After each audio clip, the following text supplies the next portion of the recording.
France. December 19th, 1944. The conference room at Supreme Headquarters was thick with cigarette smoke, and the kind of tension that settles over men who know they're facing a crisis. Eisenhower had called an emergency meeting, and nobody needed to ask why. 3 days earlier, 250,000 German troops had torn through American lines in the Ardennes forest. It was Hitler's last desperate gamble. Split the Allied armies, seize the port of Antwerp, force negotiations before Germany collapsed entirely. And so far, it was working. American units were scattered. Communication was chaos. Entire divisions were cut off and surrounded. At the center of it all sat a small Belgian crossroads town called Bastogne. 7 roads met there, which meant whoever controlled Bastogne controlled movement through the entire region. Right now, the 101st Airborne was trapped inside, surrounded by German armor, running low on ammunition and medical supplies. If Bastogne fell, the German breakthrough might actually succeed. Eisenhower turned to his most aggressive and most controversial field commander. "George," he said, "I want you to move to Luxembourg and take charge of the battle. When can you attack?" What happened next became the stuff of legend. General George S. Patton, Jr., commander of 3rd Army, stood up without hesitation. He'd been fighting 50 miles south, pushing toward the Saar. Now Eisenhower was asking him to abandon that offensive completely. Wheel his entire army north, through the worst winter Europe had seen in decades, and somehow launch an attack against the German flank. Patton didn't blink. "December 22nd, he said. 3 divisions. The room went silent. One British officer later recalled that someone actually laughed, nervously, because surely Patton had to be joking. He wasn't. Think about what Patton had just promised. Disengage over 130,000 men from active combat. Rotate them 90 degrees across frozen, narrow roads in blizzard conditions. Coordinate fuel supplies, ammunition convoys, artillery placements, all of it in complete chaos. Then launch a full-scale armored assault in 72 hours. Eisenhower studied him carefully. "Don't be fatuous, George." But Patton had already done the math. More importantly, his staff had already prepared contingency plans. Weeks earlier, sensing German desperation, Patton had ordered his operations officer, Colonel Halley Maddox, to draft plans for exactly this kind of rapid pivot north. Most commanders wait for orders, then start planning. Patton planned first, then waited for the opportunity. He looked Eisenhower in the eye. "This time, the crowd has stuck his head in a meat grinder," Patton said, making a turning motion with his hand. "And this time, I've got hold of the handle." Eisenhower gave the order.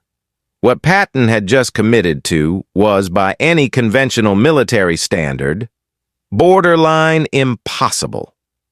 To understand why, you have to grasp the sheer scale of the logistical nightmare involved. 3rd Army wasn't just moving soldiers. They were moving an entire mechanized war machine. Over 11,000 vehicles. Sherman tanks, tank destroyers, artillery pieces, supply trucks, ambulances, command vehicles. Every vehicle needed fuel. Every gun needed ammunition. Every man needed food, winter gear, medical support. And all of this sat on roads that barely qualified as roads. The Ardennes wasn't built for modern warfare. Narrow country lanes, steep hills, dense forests. Now add knee-deep snow, ice, temperatures well below freezing. A single broken-down truck could create a traffic jam that stretched for miles. Worse, Third Army was currently locked in heavy combat. You can't just tell soldiers in the middle of a firefight, "Stop shooting, turn around, and head somewhere else." Units had to be pulled back carefully, reorganized, resupplied, given entirely new orders, new maps, new objectives, and it all had to happen in near-total radio silence. German intelligence listened to everything. If they figured out what Patton was doing, they could reposition and slaughter his columns on the road. Surprise was essential, but coordinating 130,000 men without clear communication added yet another impossible layer. Military doctrine at the time said this kind of maneuver required 2 weeks, minimum. Patton had given himself 3 days. His staff went to work immediately. Meanwhile, across the lines, German commanders were getting their own intelligence reports, and they simply didn't believe them. Field Marshal Walter Model commanded Army Group B, the German force executing the Ardennes offensive. When his intelligence officers brought him intercepts suggesting Patton's Third Army might be moving north, Model waved them off. "Impossible," he said. Patton was still fighting near the Saar. This had to be deception, standard Allied psychological warfare.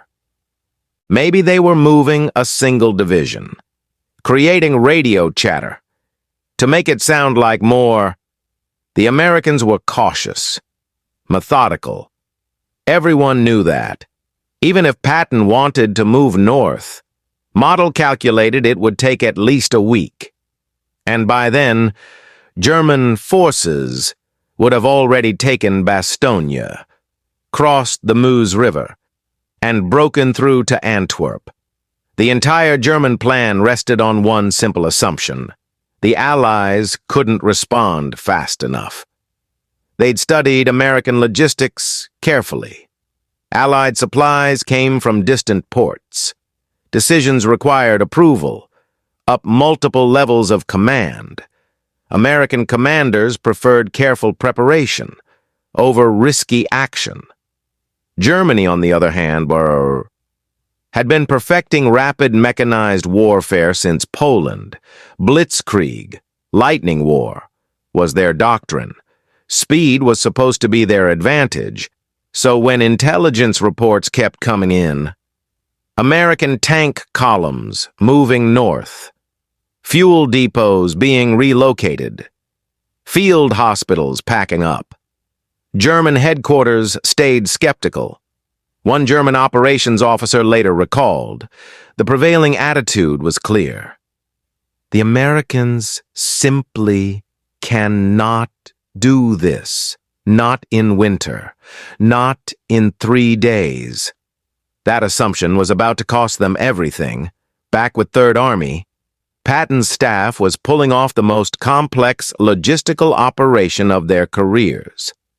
Roads were assigned to specific units, 1 division per route, to prevent catastrophic traffic jams. Military police stood at every crossroads, directing traffic. Engineers worked around the clock, clearing snow and ice. Fuel trucks were pre-positioned along the routes. Field kitchens were set up, so troops could eat hot meals without stopping. Communication ran through motorcycle couriers and carefully coded radio messages that sounded like routine traffic. And somehow, impossibly, it was working. The 4th Armored Division pulled out of combat south of Saarbrücken and began moving north through Luxembourg. Behind them came the 26th Infantry Division. Then, the 81st, over 130,000 men. Thousands of vehicles, moving through one of the worst winter storms in decades, and they were staying on schedule. Patton drove the route constantly, his Jeep sliding on icy roads, checking every bottleneck, pushing commanders to keep moving. He had a well-earned reputation for profanity-laced tirades, and he used every bit of it to maintain momentum.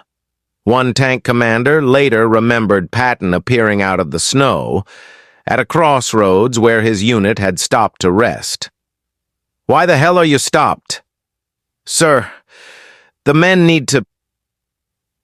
Bastogne need you moving. Get going." It wasn't cruelty. It was understanding that every single minute mattered. The 101st Airborne was surrounded and outnumbered, running out of ammunition. Delay meant death. So, Third Army didn't delay. December 21st, German reconnaissance patrols started sending back reports that couldn't be dismissed. Large American formations spotted north of Luxembourg. Not small units. Entire divisions with full equipment, tank columns, artillery batteries. This wasn't deception. At Army Group B headquarters, Field Marshal Model began to understand what was happening. Patton had actually done it. Model immediately ordered units on the southern flank to prepare defensive positions, but it was too late to reposition significantly. Most of his forces were already committed westward toward the Meuse. Fuel was running critically low. Germany's oil shortage meant every gallon was precious. The entire offensive had been timed around German expectations of how long it would take the Americans to react. Patton had just shattered those expectations completely.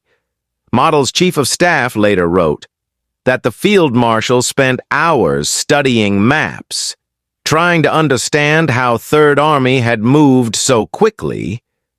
The conclusion was uncomfortable. American logistical capability had been dramatically underestimated, or perhaps, more accurately, one American general's willingness to gamble had been underestimated.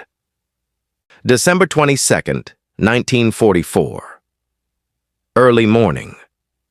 Fog and snow blanketed the battlefield around Bastogne. Then, from the south, came the unmistakable rumble of tank engines. Patton's 4th Armored Division hit German positions at exactly 6 o'clock in the morning, 72 hours after Eisenhower's order. This wasn't a probing attack. It was a full-scale armored assault, backed by air support, artillery barrages, infantry following close behind the tanks. German units that had expected several more days to consolidate their positions were hit hard. Communication lines severed, supply columns destroyed, defensive positions overrun. Word spread quickly along German lines. Patton is here for the encircled 101st Airborne in Bastogne. The sound of American guns to the south was the sweetest sound they'd ever heard. It would take 4 more days of brutal fighting before the 4th Armored actually broke through to Bastogne on December 26th. But the psychological impact was immediate. Germany's offensive was stalling. The element of surprise was gone. American reinforcements were flooding in, and, most critically, the timeline Hitler had promised, a quick breakthrough before the Allies could respond, was shattered. The German reaction to Patton's maneuver was complicated. Some commanders were genuinely impressed.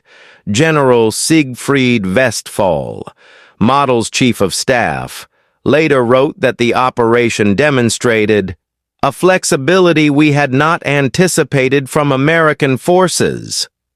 Others were bitter. One panzer officer wrote in his diary, We were fighting the wrong war against the wrong enemy. But the professional military assessment was clear. This was exceptional staff work, combined with aggressive command decision-making. The average German soldier, meanwhile, could feel the shift in momentum. American forces that had seemed scattered and defensive 3 days earlier were now attacking with coordination and speed. For many, it was the moment they began to seriously doubt. Germany could win. After the war, captured German generals were interrogated extensively by Allied intelligence. Field Marshal Gerd von Rundstedt, overall commander of German forces in the West, acknowledged that the Ardennes offensive had been a gamble from the start. It depended entirely on speed, breaking through before the Allies could respond effectively. When Patton's forces arrived on December 22nd, von Rundstedt said, "Our timetable was destroyed. We had anticipated at least 5 to 7 days before facing organized counterattack from the south." Heinz Guderian, the architect of German armored doctrine, was asked specifically about Patton's maneuver. During his interrogation, his response was measured but revealing. It was a textbook demonstration of mobile warfare. The execution showed careful planning and bold leadership. This wasn't propaganda. These were professional assessments from experienced military minds trying to understand what had gone wrong. The consensus among German commanders was consistent. They had badly underestimated American logistical capability and the aggressiveness of American field commanders, specifically Patton. But here's what dramatic retellings often leave out. Patton didn't do this alone. His staff, particularly Colonel Halley Maddox, and the Third Army Operations Section, had done the hard work of planning. They'd prepared contingency maps, calculated fuel requirement, identified routes, drafted orders, all of it, weeks in advance. When the moment came, they were ready. Allied air superiority played a crucial role too.